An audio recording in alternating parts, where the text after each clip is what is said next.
Hello everyone, how are you all? I hope you all are fine and doing well. Today we are going to talk about a very important topic of Pakistan affairs and current affairs, and that is overcoming Pakistan social issues. So in today's lecture, we are going to talk about Pakistan social issues, which include poverty, healthcare, education, and human rights, etc. In etc., we can say that there are many other social issues which can be discussed in today's lecture. For example, gender inequality, unemployment, and there are so many other gender issues, the social issues which can be discussed in today's lecture by me. So here we are going to talk about the important questions which we will be dealing in this lecture today. The first one is that what do you think is the single biggest barrier to progress in our society today? The second one is imagine a Pakistan where every child has access to quality education, and what would that look like? How do you feel when you hear statistics about poverty or illiteracy in our country? If you could change one social change in Pakistan overnight, what it would be? What role do you think the youth of Pakistan can play in addressing social challenges? Right? So these are all the questions that might come to your mind preparing this topic, right? And you can expect these questions uh, in examination as well. One more thing about the importance of this subject. This very topic is highly significant and important because of its nature. You can expect it in Pakistan affairs, you can expect it in current affairs, you can expect it even in essay. There might be question in your paper about poverty, about human rights, about the corruption, about unemployment, about joblessness in Pakistan, and you might be asked in the paper that discuss the social issues of Pakistan and then provide your solutions. Anyhow, whatever the significance of this topic is, let's begin. तो आज का जो topic है वो social issues के हवाले से है। इसके लिए हमें जानना है कि सोशल इश्यूज या सोशल प्रॉब्लम्स है क्या चीज़। इसके लिए मैं आप लोगों को बता दूं, एक चीज़ हमारे पास होती है पर्सनल इशू। पर्सनल इशू आपका ज़ाती इशू है, ठीक है। दूसरा आपका फैमिली इशू है। तीसरा आपका जो है पॉलिटिकल इशू है, पॉलिटिक्स से रिलेटेड। आपका जो इकोनॉमिक इशू है, मईशत से रिलेटेड है। और एक हमारा है सोशल इशू। सोशल इशू ये वो इशू या सोशल प्रॉब्लम वो प्रॉब्लम है जिसमें आप के मुआशरे से इसका ताल्लुक है और जनरल उसके पॉपुलेशन से है। अब अगर हम गुर्बत को ले ले तो ये हमारा एक सोशल इशू है, because it effects each and every person in the society in general, ठीक है। तो अब गुर्बत को ले लें तो तकरीबन करोड़ों लोग जो है गुर्बत की लकीर के नीचे पाकिस्तान में रह रहे हैं। जेंडर इनइक्वालिटी को ले लें तो ये एक सोशल प्रॉब्लम है, सोशल इशू है, सोसाइटी इससे सफ़र कर रही है। इलिटरेसी को ले लें, सोसाइटी इलिटरेसी से सफ़र कर रही है। तो बाकी दुनिया में जितने भी सोशल इशू है, पाकिस्तान में भी वही सोशल इशूज मौजूद है। अब पाकिस्तान के जो सोशल इश्यूज हैं हम उसको डिस्कस करेंगे keeping the FPSC standards in mind, ठीक है। अब एफपीएससी का स्टैंडर्ड क्या है? स्टैंडर्ड ये है कि एग्जामिनेशन में वो ज्यादा फोकस करते हैं कि आप जो है पेपर में ना सिर्फ इशू को डिस्कस करें बल्कि उसके काजेज भी बताएं, उसके इम्पैक्ट्स भी बताएं, उसके रीजंस भी बताएं और साथ में उसको ठीक करने के लिए सोल्यूशन भी बताएं। तो सबसे पहला जो हमारे पास इशू है दैट इज इलिटरेसी। इलिटरेसी जो है जाहिर बात है तालीम की कमी कह लें, ना होना कह लें, नाख्वानदगी कह लें। तो उसके बारे में नेल्सन मंडेला का एक कोट है एजुकेशन की इंपॉर्टेंस के हवाले से कि education is the most powerful weapon which you can use to change the world. कि तालीम एक ऐसा हथियार है, एक ऐसा आला है जिसको इस्तेमाल करके आप पूरी दुनिया को चेंज कर सकते हैं। तो इस लिहाज से अगर देखा जाए तो मुल्क व कौम की तरक्की तालीम में ही है। लेकिन इसके बरक्स अगर हम देख ले तो पाकिस्तान में तालीम की कमी है और हमारी जो तालीम की शरह है वो 59% है। इसका मतलब ये है कि हमारा 41 फीसद आबादी का वो तालीम से दूर है। खास तौर पर वो इलाके हैं जो के रूरल एरियाज हैं, जो के गांव के एरियाज हैं, कबाइल इलाके हैं, वो बलूचिस्तान में भी हैं, केपीके में भी हैं, इसी तरह सिंध में भी है, साउदर्न पंजाब में भी है, फाटा के एरियाज में भी है। अच्छा, अब एक और वजह भी है इलिटरेसी का कि तालीम की इनएक्सेसिबिलिटी के दूर दराज इलाकों में तालीम एक्सेसिबल नहीं है, वहाँ के नज़दीक स्कूल नहीं है, यूनिवर्सिटियाँ नहीं है, और इसी तरह तालीमी इदारे नहीं हैं, और जिधर है तो वो अनअफोर्डेबल हैं, लोग जो है उसको अफोर्ड नहीं कर सकते। और हमने इसको दो हिस्सों में फिर मीडियम जो है तकसीम कर दिया है, कुछ अंग्रेजी जुबान में है तो कुछ उर्दू जुबान में है, ठीक है। और जो इलाकाई जुबानें हैं जैसे पश्तो, जैसे पंजाबी, जैसे सिंधी, सिवाय सिंध के बाकी लोग जो हैं अपने इलाकाई जुबानों में तालीम देना पसंद नहीं करते। टीचरों पर बात की जाए तो टीचर भी एक वजह है इलिटरेसी का, क्योंकि वो प्रोफेशनल तरीके से पढ़ा नहीं रहे और वो भी अनट्रेन है। कुछ टेक्निकल इंस्टीट्यूट्स जो है, जो कि स्किल लेबर के लिए बहुत अहम समझे जाते हैं, वो भी लिमिटेड तादाद में हैं, वो भी ज़्यादा नहीं है। और जेंडर डिस्क्रिमिनेशन भी एक वजह है इलिटरेसी का, क्योंकि हम लड़कियों को तालीम नहीं दे रहे। और सबसे बड़ा मसला है जो है वो है लो एजुकेशन बजट के। तालीम को अहमियत हुकूमत की तरफ से भी नहीं मिल रही। बैनुल अक़वामी तौर पर जो रूल है वो ये है कि जब आप बजट बनाते हैं और बजट पेश करते हैं तो इसमें तालीम का हिस्सा 4% होना चाहिए, 4% होना चाहिए, जो कि हमारे मुल्क में नहीं होता। हमारे मुल्क में ज़्यादा से ज़्यादा 2% एजुकेशन के लिए रखा जाता है विफाकी बजट में, जो कि बहुत कम है। अब ये तालीम जो नाख्वानदगी है, तालीम की जो कमी है, उसको एड्रेस नहीं कर सकता। अब इसके सलूशन क्या है? तो सलूशन यही है कि जेंडर डिस्क्रिमिनेशन ख़त्म कर दिया जाए। इसी तरह एक यूनिफाइड नेशनल करिकुलम हो, ऐसा ना हो कि सिंध में अलग निज़ाम तालीम हो, केपी में अलग निज़ाम तालीम हो, पंजाब में अलग निज़ाम तालीम हो, बलूचिस्तान में अलग निज़ाम तालीम हो। ऐसा नहीं होना चाहिए। इसी तरह जो बजट है, चाहे सूबाई बजट है या विफाकी बजट है, उसमें इजाफा कर दिया जाए, टीचरों को ट्रेनिंग दी जाए, एजुकेशन जो फीमेल एजुकेशन है, जो जेंडर डिस्क्रिमिनेशन है, वो ख़त्म कर दिया जाए और फीमेल एजुकेशन को फोकस किया जाए और टीचरों को ट्रेन किया जाए। दूसरा जो अहम मसला है वो है गुर्बत का। गुर्बत के बारे में गांधी साहब ने बहुत बड़ी ज़बरदस्त बात की थी कि poverty is the worst form of violence. इसका मतलब ये है कि बदतरीन तशद्दुद अगर आप किसी पर कर सकते हैं तो आप उसको गुर्बत में रखें। तो गरीब होना ये बहुत बड़ी जो है तशद्दुद है। इसी के बारे में कहा जाता है कि poverty is the root cause of all evils, के तमाम बुराइयों की जो जड़ है वो पावर्टी है।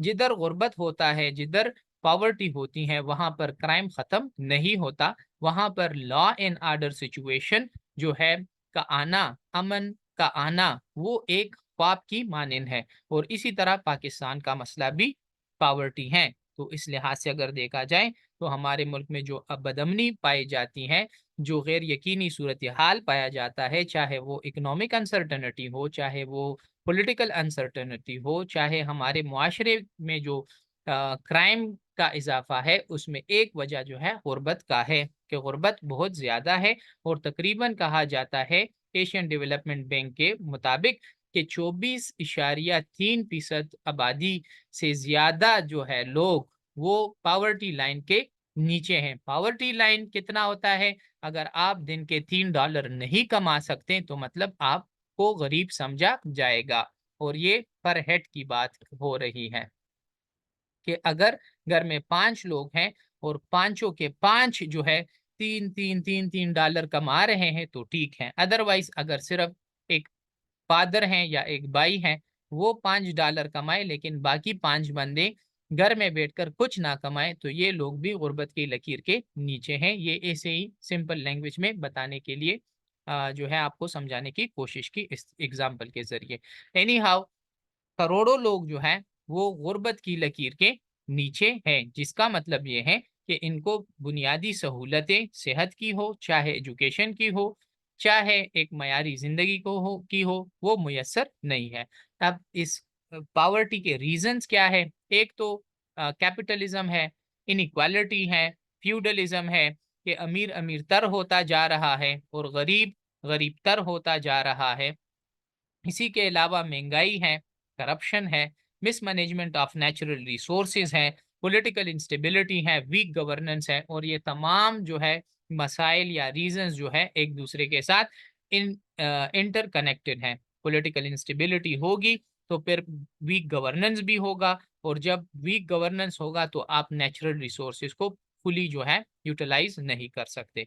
अब इसका हल क्या है? तो हल भी इसका बड़ा इजी है, सिंपल है कि आप सबसे पहले लोगों की एजुकेशन को प्रायोरिटाइज करें, उनको तालीम याफ्ता बना दें, ताकि स्किल लेबर आपके पास आ जाएं और फिर ये लोग खुद मिल बैठकर काम करेंगे और खुद के लिए कुछ कमाएंगे और ज्यादा हुकूमत पर डिपेंडेंट नहीं रहेंगे।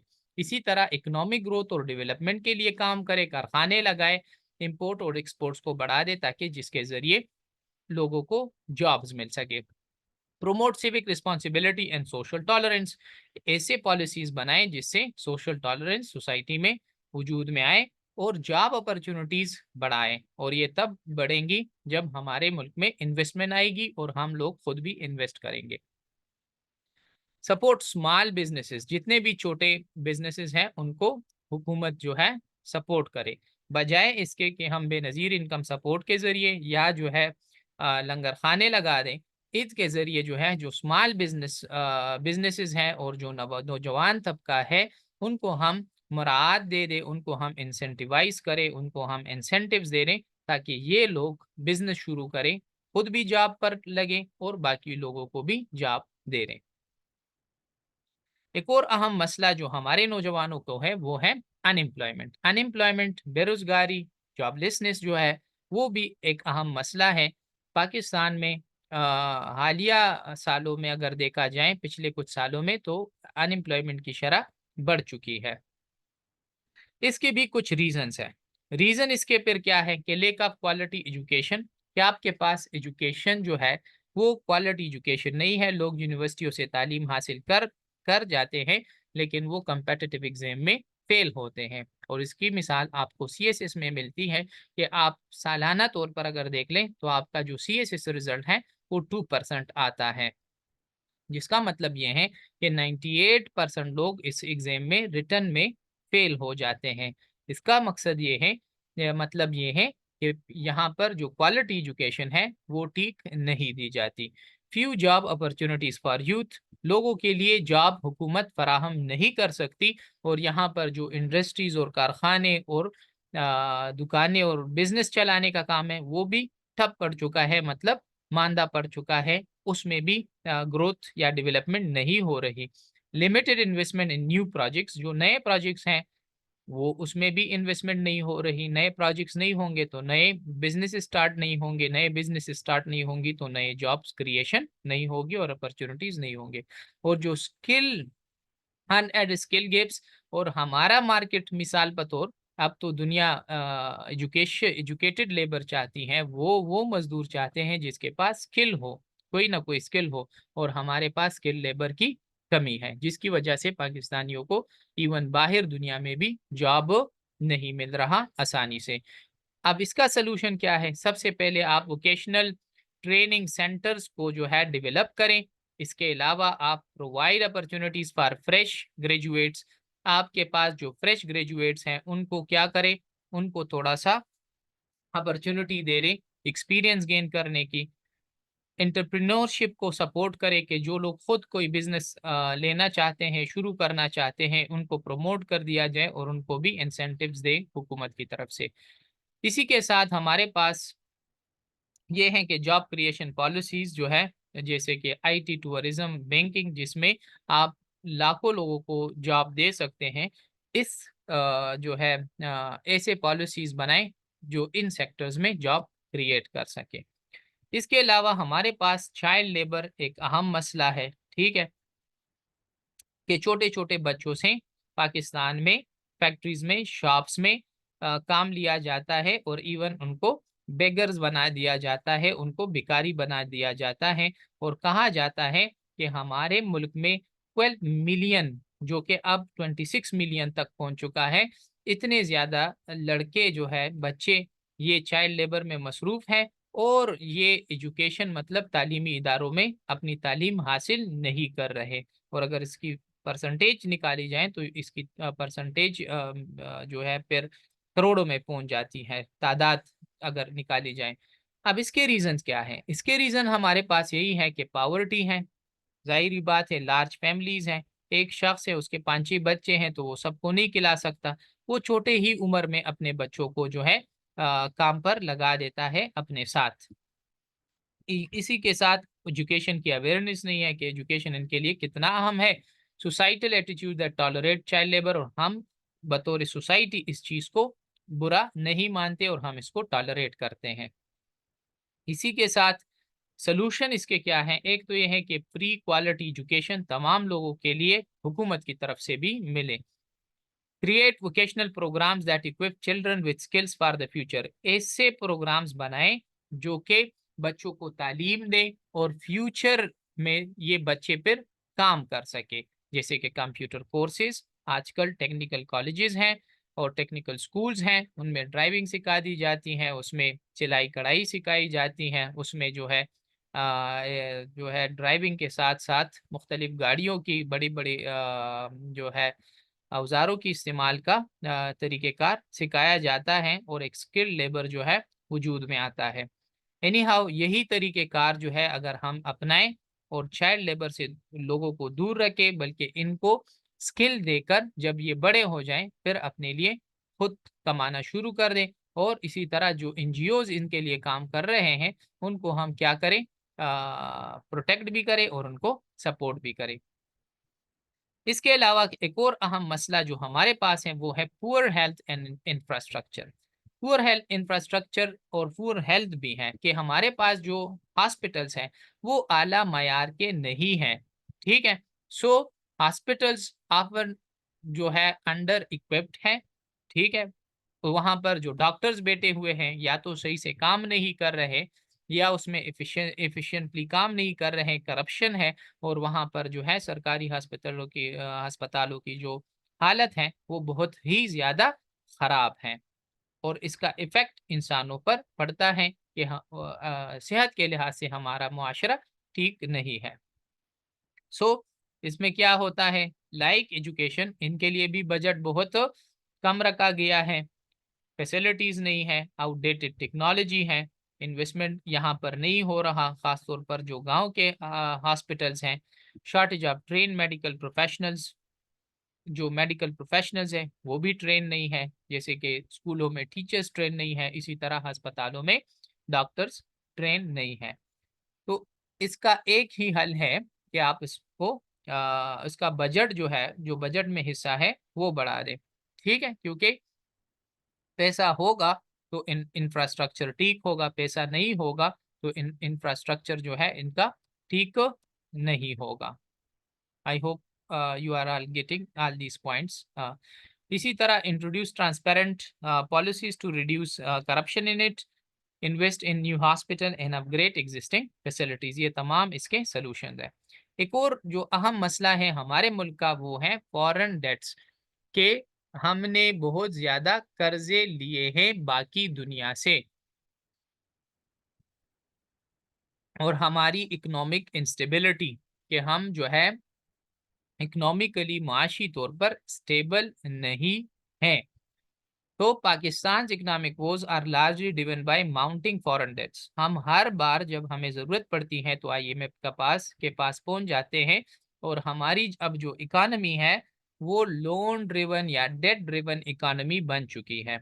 हम अपना कारोबार, अपना कारखाना, अपने एक्सपोर्ट्स नहीं बढ़ा रहे, बल्कि जब भी जरूरत पड़ती है तो हम रिलाई करते हैं बाहर की दुनिया के रेमिटेंसेस पर, कि लोग हमें पैसे भेजेंगे जो बैरूनी मुल्क पाकिस्तानी है, या जो है फिर हम डॉलरों की खातिर आईएमएफ के पास पहुंच जाते हैं। और इसके फिर जो है वजूहात हैं, एक तो ये है कि हम एक्सपोर्ट कम करते हैं और इंपोर्ट ज़्यादा करते हैं, और उसकी वजह से डॉलर कम पड़ जाते हैं, फिर हम जो है IMF के पास पहुंच जाते हैं, कर्ज लेते हैं। ठीक है। पॉलिटिकल इंस्टेबिलिटी भी एक वजह है कि हमारे मुल्क में सियासी अदम इस्तेहकाम है, जिसकी वजह से हमारे मुल्क में क्राइसिस हैं और जिसकी वजह से हमारी मईशत आगे नहीं बढ़ रही। एनर्जी क्राइसिस हैं कि यहाँ पर लोड शेडिंग वगैरह है, पुअर इंफ्रास्ट्रक्चर हैं। अब लोड शेडिंग होगा तो आपके कारखाने नहीं चलेंगे, आपके घर नहीं चलेंगे, आपका जो मईशत का जो पहिया है वो रुक जाता है एनर्जी क्राइसिस की वजह से। और जो हमने इकोनॉमिक पॉलिसीज बनाई, वो हमने बना तो दी लेकिन इम्प्लीमेंट कभी भी नहीं की। अब इसका सलूशन क्या है? एक तो ये कि थोड़ा सा कोशिश किया जाए कि जो महंगाई आई है उसको कम कर दिया जाए, पॉलिसीज जितने भी बनाए उसको जो है इम्प्लीमेंट किया जाए, अपने एक्सपोर्ट्स जो है उसको बढ़ा दिया जाए और इंपोर्ट्स को जो है कम कर दिया जाए। इसी तरह जो एग्रीकल्चर सेक्टर है, जो हमारा मुल्क एक ज़री मुल्क है, उसमें एग्रीकल्चर सेक्टर पर काम किया जाए और इनकरेज किया जाए ताकि हम इस सेक्टर से भरपूर फ़ायदा उठा सके। एंड स्ट्रेंथन इकोनॉमिक पॉलिसीज़, और हमें अपनी पॉलिसीज़ को स्ट्रेंथन करने की भी ज़रूरत है। तो जब हम ये तमाम मसाइल एक साथ हल करेंगे तो क्या बेहतर होगा? तो इसके लिए अब्राहम लिंकन ने कहा था कि आपके पास कोई मसीहा आने वाला नहीं है। The best way to protect your future is to create it. बेहतरीन तरीका ये है कि अगर आप अपना मुस्तकबिल संवारना चाहते हैं, ठीक करना चाहते हैं, बनाना चाहते हैं, तो आप इसको पैदा करें, आप इसको क्रिएट करें, आप इसको प्रोड्यूस करें, आप खुद ही इसको बना दें। ये लोग जो है आपका मुल्क जो है नहीं बनाएंगे। तो इसलिए कहा भी जाता है कि God helps those who help themselves, कि खुदा भी उन लोगों की मदद करता है जो अपने आप की मदद करते हैं। हिम्मत मर्दा तो मदद खुदा। तमाम लोगों ने ये कुर्बानी देनी होगी कि वो मिल बैठकर, उसमें पॉलिटिशियंस भी हैं, उसमें अवाम भी है, उसमें इस्टेब्लिशमेंट वाले भी हैं, उसमें हमारे जो बिजनेसमैन और कैपिटलिस्ट और इंडस्ट्रियलिस्ट क्लास हैं, वो भी जो है ये सब मिलकर काम करेंगे। And when people are determined, और जब लोग जो है डिटरमिन्ड होंगे, they can overcome anything. Nelson Mandela कहता है कि फिर वो कोई भी मसला हल कर सकते हैं। ये एक दो पैराग्राफ हैं, इसको आप लोग खुद रीड कर लें। यही सॉल्यूशंस जो ऑलरेडी डिस्कस किए हैं वही इसके हैं। अच्छा, अब ये लेक्चर मैंने कहाँ से तैयार किया, क्या क्या आप लोगों ने पढ़ना है, मटेरियल क्या क्या है, तमाम के लिए मैंने ये लिंक्स दिए हुए हैं। डॉन के कुछ आर्टिकल हैं, nation.com जो न्यूज़पेपर है हमारा, उसके कुछ आर्टिकल है। ठीक है। एक व्लॉग जो है, या इसको क्या कहते हैं, ब्लॉग, ये हेल्थ वायर का, इसको मैंने शेयर किया है आप लोगों के साथ। ये पढ़कर आप लोगों के का ये टॉपिक तैयार हो जाएगा डिटेल में। अब एक और अहम सोशल इशू ही कह ले इसको भी, कि ह्यूमन राइट्स इशू है पाकिस्तान में। ये भी एक अहम मसला है क्योंकि पाकिस्तान में अगर देखा जाए हालिया दिनों में आप लोगों ने देखा कि कई पर जो है अहमदीज पर अटैक्स होते हैं, कभी माइनॉरिटीज पर, कभी चर्चिस पर, कभी जो है टेम्पल्स पर। ठीक है। कभी लड़कियों को आनर किलिंग में मारा जाता है, कहीं जो है गुस्ताखी जब होती है उस पर जो है लोगों को पकड़ा जाता है, और इवन पुलिस स्टेशन जलाए जाते हैं और उस शख्स को अदालत तक पहुंचने नहीं दिया जाता, केस चलाने नहीं दिया जाता, और उससे पहले ही इंसाफ हो जाता है, उस शख्स को कत्ल कर दिया जाता है, चाहे वो श्रीलंका से आया हुआ एक फैक्ट्री का मैनेजर क्यों ना हो, लेकिन हम उसको फिर माफ नहीं करते। इसी के साथ रिलीजियस फ्रीडम के मसाइल हैं, माइनॉरिटीज को डिस्क्रिमिनेशन है, लड़कियों के लिए तालीम के मौके नहीं है। इसी के अलावा लड़कियों को इंफीरियर समझा जाता है और बॉयज़ को सुपीरियर समझा जाता है, और अगर कोई फ्रीडम ऑफ एक्सप्रेशन की बात करें तो उस पर भी कथन लगा दी गई है। जैसे इसकी मिसाल आपको ट्विटर या एक्स जो ऐप है उसको पाकिस्तान में बैन कर दिया गया है, ये इसकी एक मिसाल है। तो यहाँ पर हमारे पास ह्यूमन राइट्स इश्यूज भी मौजूद हैं, जिससे पाकिस्तान की पूरी दुनिया में बदनामी हो रही है। एक हमारे पास जेंडर इनइक्वालिटी है।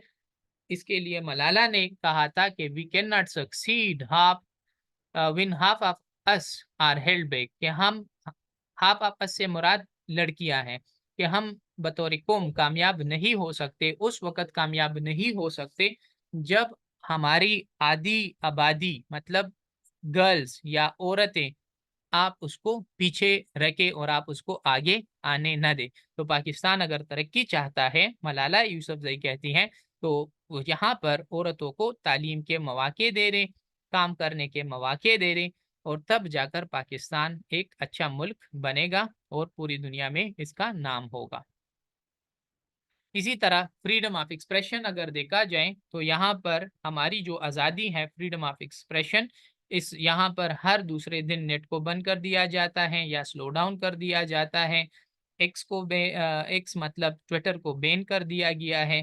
तो मीडिया पर रिस्ट्रिक्शंस है पाकिस्तान में और ये भी हमारा एक इशू है। अब इसके लिए हल क्या है? इसके strengthen laws protecting freedom of expression, कि ये तो हमारा बुनियादी हक है। इसके लिए जो लॉज है उसको जो है हमने स्ट्रेंथन करना है। Ensure safety and protection for journalist and activist, के जो हमारे जर्नलिस्ट हैं उनकी जिंदगियों को प्रोटेक्शन दी जाए। उनको मारा जाता है, कत्ल कर दिया जाता है छोटी छोटी बात पर। और अरशद शरीफ जो जर्नलिस्ट था उसका कत्ल आप लोगों के सामने एक मिसाल है, जो कि कीनिया में फिर उसको कत्ल कर दिया गया।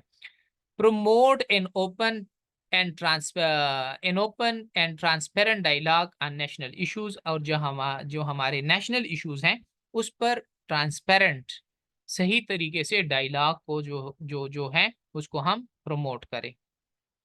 इसी तरह माइनॉरिटी के इश्यूज हैं कि हमारे जो अकलियत थी है, चाहे वो क्रिश्चियन है चाहे हिंदूज हैं, ख़ास तौर पर कादियानी या अहमदी जो है उनको प्रोटेक्शन दी जाए और उनके खिलाफ जो वायलेंस होता है उसको रोक दिया जाए। और ये तब होगा जब हम ब्लास्फेमी लॉज जो है उसका मिसयूज बंद कर दें। Promote religious tolerance and interfaith harmony, कि ये तमाम के तमाम उलमा बैठ बैठ जाएं और लोगों को समझा दें कि पाकिस्तान जो है सिर्फ मुसलमानों का मुल्क नहीं है, बल्कि यहाँ पर मुख्तलिफ मज़ाहिब के लोग आबाद हैं। और जैसे रियासत मदीना था, रियासत मदीना में भी मुख्तलिफ किस्म के लोग आबाद थे। वहाँ पर ज्यूज़ भी थे, वहाँ पर बुत परस्त भी थे, वहाँ पर जो है मुसलमान भी थे। लेकिन आप सल्लल्लाहु अलैहि वसल्लम ने जो कानून बनाया था वो ये था कि ये तीनों एक दूसरे के साथ मिल बैठकर ये मुआशरा चलाएंगे और एक रिलीजियस आज़ादी होगी और ये तीनों एक दूसरे पर मजहबी अकीदे की वजह से अटैक नहीं करेंगे। यही चीज़ पाकिस्तान में भी होनी चाहिए और यही बात उलमा को आ, बतानी चाहिए तमाम पाकिस्तानियों को। Protect minority rights through legal and social reforms, child rights पर बात हो गई है कि चाइल्ड लेबर को ख़त्म कर दिया जाए। इसी तरह चाइल्ड मैरिज, जो बच्चों की शादियां हैं 18 ईयर से पहले, उसको भी ख़त्म कर दिया जाए, उसके लिए भी कानून साजी की जाए। अब ये कैसे होगा कि स्ट्रेंथन चाइल्ड लेबर लॉज, के जो हमारे चाइल्ड लेबर लॉज है उसको स्ट्रेंथन भी करें और उसको इम्प्लीमेंट भी करें। और साथ ही साथ में जो हमें एजुकेशन है, फ्री एजुकेशन, वो सबको हम दे रहे। और enforce laws prohibiting child marriage, और वो कानून जो कि बच्चों की शादी को मना करते हैं उसको इन्फोर्स करे, उसको इम्प्लीमेंट करे। अब रूल ऑफ लॉ की बात करें तो रूल ऑफ लॉ तो यही है कि इंसाफ हो, कानून की बालादस्ती हो। और इसके बारे में कहा जाता है कि justice is the foundation of a nation और अ स्टेट, कि जस्टिस जो है, इंसाफ, ये एक कौम की जो क्या है, एक फाउंडेशन है, एक बुनियाद है। एक मुल्क में, एक रियासत में इंसाफ होगा तो उसकी बुनियाद मजबूत है, वो रह सकेगा। और जिधर इंसाफ नहीं होगा उधर वो मुआशरा बिगाड़ का शिकार होगा और वहां पर बदअमनी होगी, लॉ एंड ऑर्डर सिचुएशन नहीं होगा और क्राइम बढ़ता रहेगा। और ये सब कुछ होगा तो फिर अनएम्प्लॉयमेंट भी होगा, फिर जो है मिसगवर्नेंस भी होगा, फिर जो है करप्शन भी होगा, ट्रांसपेरेंसी भी नहीं होगी, अनअकाउंटेबिलिटी भी नहीं होगी और जंगल का कानून होगा। अब इसका हल क्या है? हल ये है कि आप अपनी जुडिशरी को एम्पावर करें और सही ट्रायल्स चलाएं, कम्बेट करप्शन, और इसी तरह improve access to legal aid of for under privilege group. ये हमारे तमाम के तमाम सोशल इश्यूज हैं और हमने इसको ठीक करना है और जो नेशनल और इंटरनेशनल ह्यूमन राइट्स लॉज हैं उनको सही तौर पर इफेक्टिवली हमने इम्प्लीमेंट करना है। इसी तरह मीडिया और सिविल सोसाइटी को इनकरेज करना है to promote human rights awareness और इंसानी हकूक पर मुख्तलिफ प्रोग्राम्स चलाने हैं, मुख्तलिफ किस्म के अवेयरनेस कैंपेन चलाने हैं। Strengthening independent institution to monitor and protect human rights, और जो हमारे इंडिपेंडेंट इंस्टीट्यूशन है उनको मॉनिटर करने के लिए और इंसानों की हुकूक के लिए हम जो है प्रोटेक्शन दे रहे। प्रोमोटिंग एजुकेशन अवेयरनेस प्रोग्राम्स, और हम एजुकेशन को दे रहे अवेयरनेस प्रोग्राम्स चलाएं to challenge discrimination and intolerance, के हम अदम बर्दाश्त को ख़त्म करें और साथ में डिस्क्रिमिनेशन को भी। अब ये सब करेंगे तो हम अपने तमाम के तमाम जो सोशल इश्यूज हैं तो हम उसको ओवरकम कर सकते हैं। ये दो लिंक्स आप लोगों के साथ शेयर किए हैं। इसमें डॉन न्यूज़ के जो आर्टिकल्स हैं इंसानी हकूक पर, ये आप लोग खुद पढ़ सकते हैं। मेरी तरफ से इतना ही है। So I will take a leave. Thank you so much. जो भी आप लोगों का क्वेश्चन होगा आप लोग लेक्चर के बाद भी मुझसे पूछ सकते हैं। Thank you.